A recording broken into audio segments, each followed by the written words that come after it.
நீதிமொழிகள் 22ஆம் அதிகாரம் அதனுடைய 6ஆம் வசனத்தை வாசிப்போம். பிள்ளையானவன் நடக்க வேண்டிய வழியிலே அவனை நடத்து, அவன் முதிர் வயதிலும் அதை விடாதிருப்பான் என்று சொல்லப்பட்டிருக்கிறது.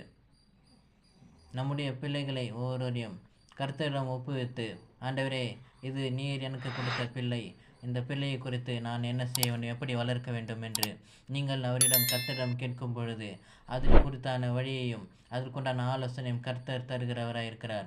அதன்படி நீங்கள் செய்யும் பொழுது உங்கள் பிள்ளைகளை நீங்கள் ஆதாயப்படுத்திக் கொள்கிறவர்களையும், அது மாத்திரமல்ல சரியான பாதையிலே வளர்க்கிறவர்களாயும் இருப்பீர்களாக காணப்படுவீர்கள்.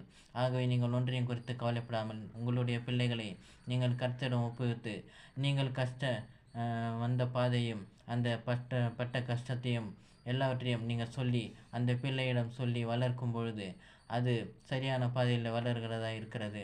அது மாத்திரமல்ல, கத்திரிக்கேற்ற பிள்ளையாக